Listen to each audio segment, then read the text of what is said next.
Hi, everyone. Hope you're all doing well. Uh, glad you're still with us. Uh, Keeping up with the lectures. Um, we are covering chapter 12 this week about sound. So we'll follow up on what we covered last week about finishing chapter 11, talking about waves. And one particular kind of wave is sound, and that's what we're about this week. Yeah, that's. I don't have much nuts and bolts to talk about except that I'm still working on posting some grades for different things. Look for that soon, I promise. And yeah, reach out if you have any questions. There's email, Canvas, hop into a class time Zoom meeting, whatever works best. If you're having, if I can help with anything, just let me know. All right. Let's dig into chapter 12.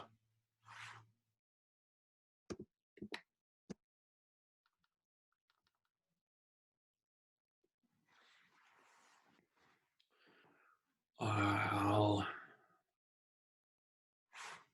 frame our work in chapter 12 using this series of slides that I'll post to Canvas with the videos. We've got several slides before we need to use the whiteboard. So I'm actually going to use the slideshow version here so that it's a little bit easier to read.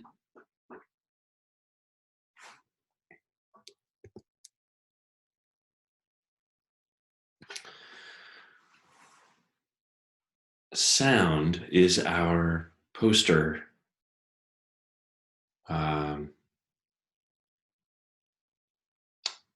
wave for longitudinal waves, right? And if you remember, longitudinal was the kind of wave where we had alternating periods of compression and expansion of a medium, of something, whether that's air or a wall or the earth.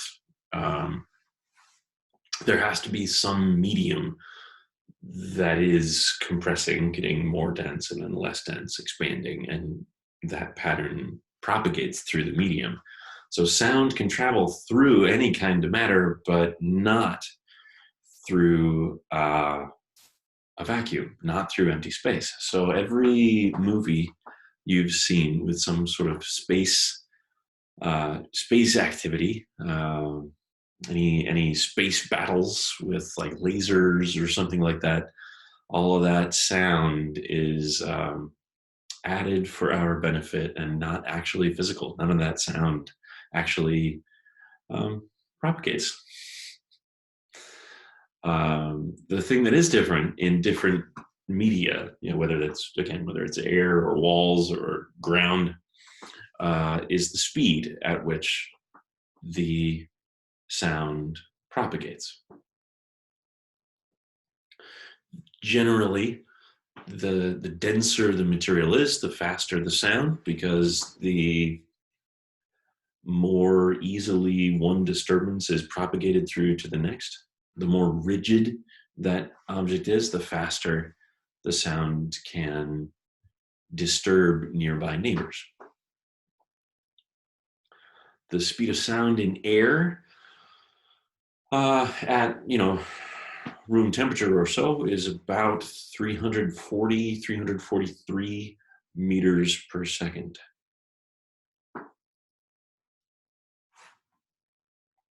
And you can see in the table there that generally as things get denser, the speed increases. Other things we're interested in as far as sound goes, we are interested, right? Like we perceive sound and we can hear sounds from frequencies as low as about 20 hertz, although As you start to get that low, it starts to sound not actually like a sound and just like some sort of um, repeated pulse. But from about 20 hertz up to about 20,000 hertz, 20 kilohertz, um, that's the range of frequencies that on average, that the human ear can perceive. The way we perceive sound, we can say that something we say in English that something is lower pitch or higher pitched, and pitch is what it's the word that we use to talk about how we perceive higher and lower frequency. Last week we talked about intensity, and we had that big long formula that had amplitude and density and surface area and velocity and all this stuff in it. And we talked about intensity. When we perceive sound, its volume, in other words, its loudness, how loud it is related to intensity. But it's not quite the same thing. We don't really perceive intensity directly, and I'll say more about that in a second. Ultrasound, and we'll talk about that at the end, is anything above human hearing, anything past our upper frequency limit, and anything infrasound is anything below, like infrared is below red. Anyway, the intensity in the right-hand column in this table of these various sounds doesn't correlate linearly, proportionally with how loud we perceive it to be. The softest, the least intense sound that we are capable generally of hearing is something about 1 times 10 to the negative 12 watts per square meter. Watts, remember, is the unit for power. And remember that we defined intensity as power divided by area. So that whatever power is being emitted by the source, we're spreading that power, energy per time, spreading that power over greater or smaller areas. If we've got a square meters worth of area, all together we're collecting 1 watt of power. In other words, 1 joule of energy every second. That's times 10 to the negative 12. 1 times 10 to the negative 12 watts per square meter. 10 times more intense than that. We roughly perceive about 10 times louder. But if you go up so a whisper is about 1 times 10 to the negative 9 watts per meter squared, which is 1,000 times more intense than the threshold of hearing, that quietest sound, least intense sound we can actually perceive. But we don't perceive it as 1,000 times louder. We only perceive it about 30 times louder. And that sort of weird non-linearity continues as we go up the table here. Perceived loudness is not the same as intensity. And when we talk about perceived loudness, we can say sound level. And one way that we keep track of how loud a sound actually feels is, since it appears to be a little bit more, the relationship between intensity and perceived loudness is logarithmic, we can define this decibel measurement to track loudness for us. So we compare the intensity of the sound that we are considering, and we find a ratio. How many times greater is this intensity than the intensity of the threshold of hearing? So we compare everything to 1 times 10 to the negative 12 watts per meter squared. Okay, so the whisper that we were just talking about, that is 1 times 10 to the negative 9 watts per meter squared. The ratio between that whisper and the threshold of hearing is 1,000. So we take the log base 10 of 1,000, and we end up with the number 3, because 10 raised to the 3 gets us 1,000. And we multiply by 10 according to our definition of what a decibel is. We can represent it with the Greek letter beta, and we end up with the number 30, just like we see in the table here.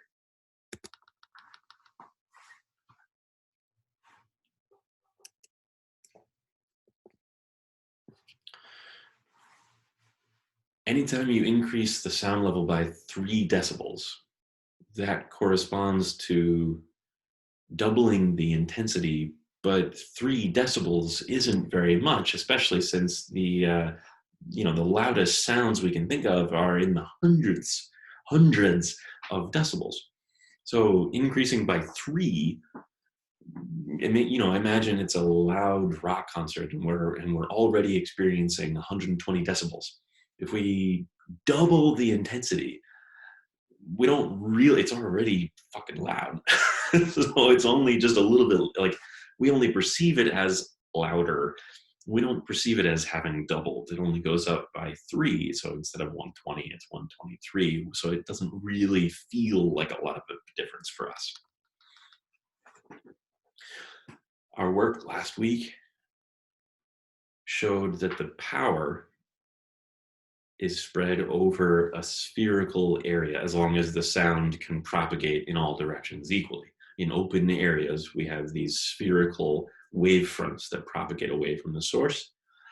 We spread the power over the area of that sphere, and so we have the power spread over something that goes like as 4 pi r squared.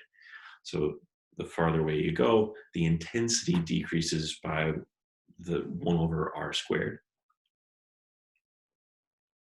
And then whatever that intensity is, we compare that to the threshold, 1 times 10 to the negative 12th, to figure out what the sound level is at that range from the source. This story is all a little bit more complicated because our perception of what is loud changes based on what frequency it is that we're talking about. Our ear actually has a preferential response. This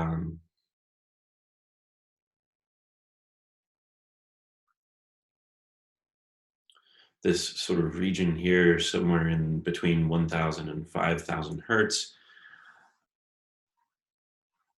the intensities of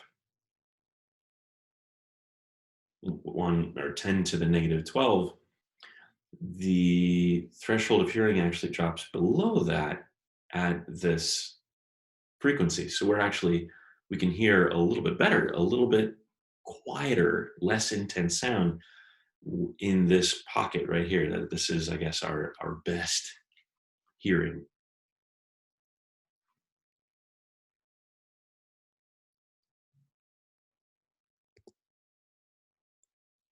Okay. So we've talked a little bit about what sound is, at least how we perceive it, right? What it is and how we perceive it. How do we make it? How do we cause sound to be transmitted? And the two that we're going to talk about is a vibrating string, like a guitar string, for example, and a vibrating air column, like a water bottle that you blow across the opening of, or a flute or something like that. A guitar has strings that vibrate, and we can change the pitch, remember the frequency, by lengthening or shortening that string length. The other thing we can do is change the tuning at the on the knobs here so we can increase the tension that the string is under.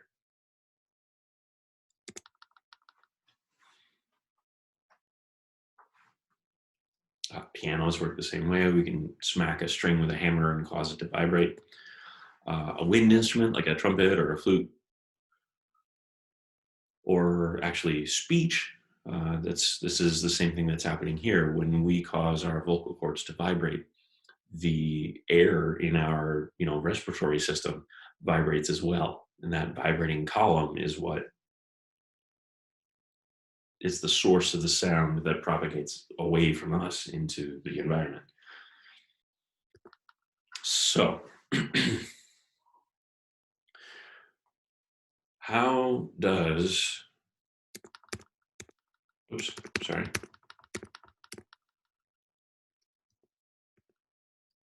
how does a vibrating string sound like only one thing? Right? If we've got a guitar or a piano and we press one key on the piano, we only get one sound. Why do we only get one sound? If we press a different key, we get a different sound. How come? And why that particular sound?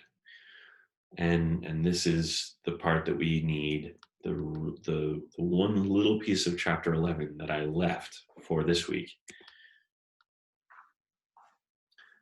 Let's think about a wave that leaves a source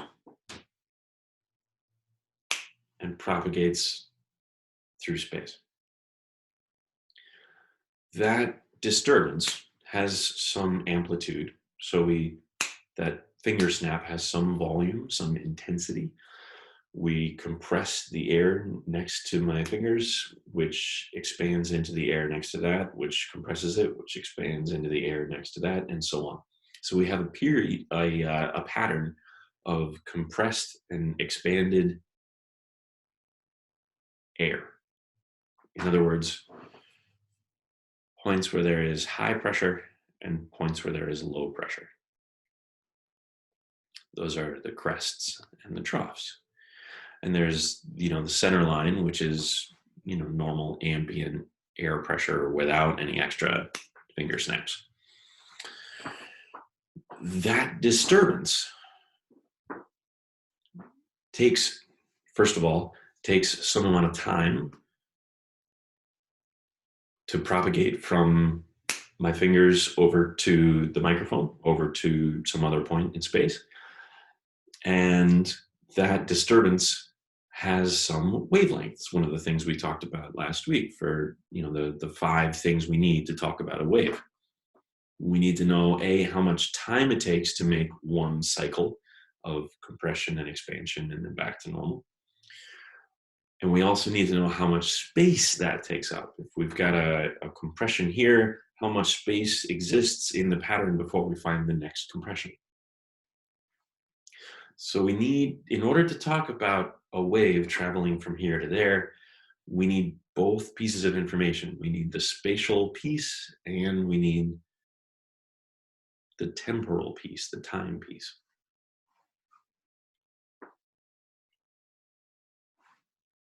We've got a sinusoidal function of space that, as we let time go on, we can almost take that entire sinusoidal shape and drag it across the screen, drag it across the graph.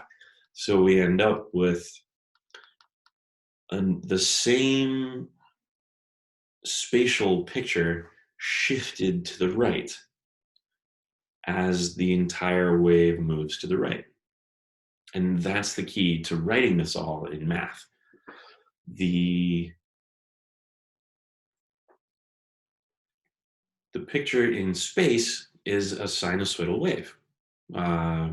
Sine of in kx, I suppose, to sort of look back at our oscillation.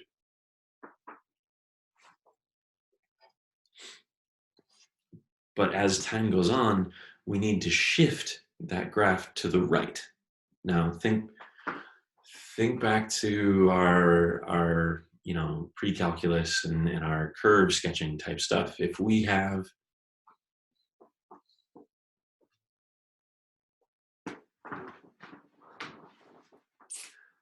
a function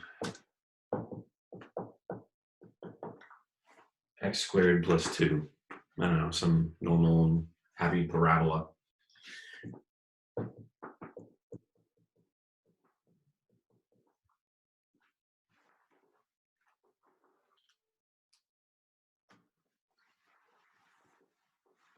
The original is a parabola that's centered at x equals 0 and is 2 clicks above the x-axis. If we modify the argument, x minus 2 squared, then we shift that parabola 2 units to the right. Because now it's when x is 2 that 0 squared is 0 and we just get 2. So we take the parabola we had and we shift it 2 units to the right by subtracting from the argument of the function.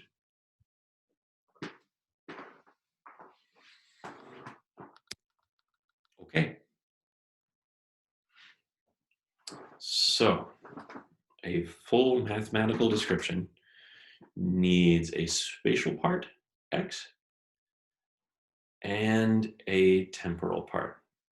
And this VT is the amount by which we need to shift it in the spatial picture. So we've got the spatial picture. As time goes on, we grab the sine wave and slide it to the right. How far? This far, according to VT. Okay. Now is a good time. I'm going to turn the screen share off so that we can see the whiteboard.